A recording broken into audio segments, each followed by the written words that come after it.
everybody, my name's Lenny from Maze Lab, and I hope that you are all ready to be Wild World heroes yet again. We are absolutely over the moon that we have partnered up with Barnsley Libraries for this year's Summer Reading Challenge. Make sure that you use hashtag Reading Sparks, hashtag Summer Reading Challenge, and do tag us in with adult permission to anything that you do with Maze Lab, Barnsley Libraries and the Reading Agency.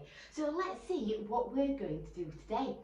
Do not forget to make sure that you visit your local library and make sure that you are signed up for the Summer Reading Challenge. Be a true Wild World hero. And a little bit later on in this video, I'm going to have some extra tasks as well for you to go and research. So, what are we doing today? I hear you say, well, we are combining nature with magnets. So let's see what we are going to get up to. So for today's task, you are going to need a paper plate, but if you don't have a paper plate, any card will do. You're also going to need a paper clip, some really nice and bright colours, but again, they can be felt tip pens, they can be colouring pencils, anything that you like, a magnet, some scissors, and some paper or card. With all of these activities, we do hope that you're thoroughly enjoying them, but please do ask adult permission before undertaking any of these activities. So today we're going to make a bit of a magnet maze, but we're going to do it linking to nature, but also to learn all about magnets. So here's what you need to do. We're going to make an absolutely beautiful little garden and a patch of flowers for our bee to visit, and here's where your extra challenges come in. After you've made your little magnetic bee visiting the flowers, I've got some extra tasks that I would like you to visit your local library and research. So could you start to investigate why are some materials magnetic and why are some not? You might even, with your magnet, again with adult permission, like to go round to your home or wherever you are and search with your magnet whether certain items are magnetic or whether they are non-magnetic. Which elements on the periodic table are magnetic? Also, why not write your own diary about the day in the life of a bee?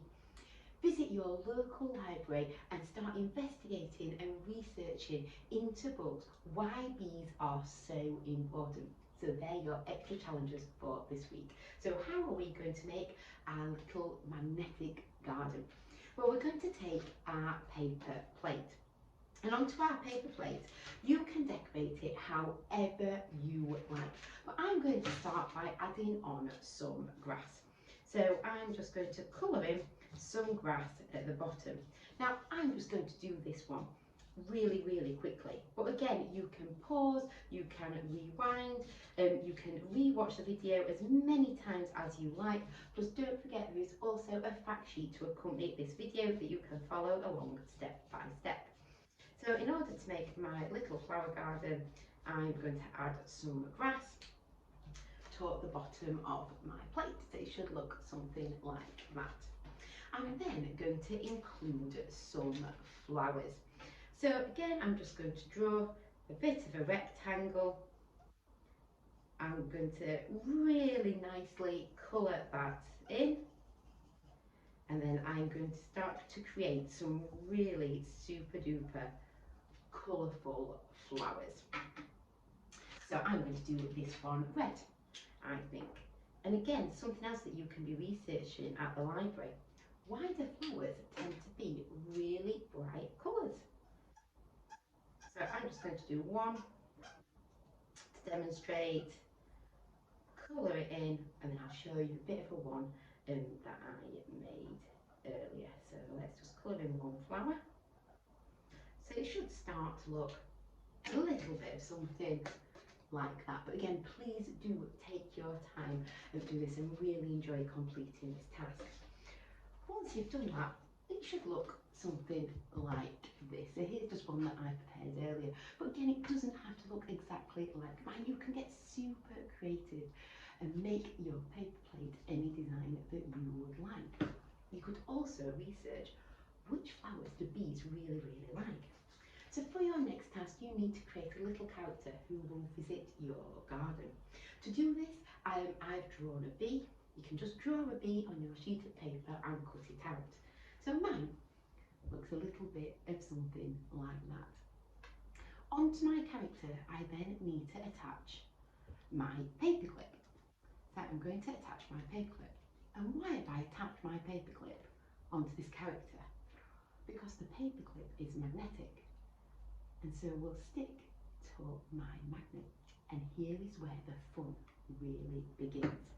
I'm then going to take my garden that I've created, and I'm going to put my bee at the start, like so. And I'm going to place my magnet underneath my paper plate. And then watch what happens. I can take my bee all the way around, visiting the flowers.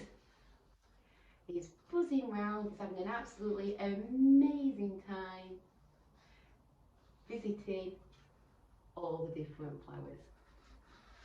And why is he doing that?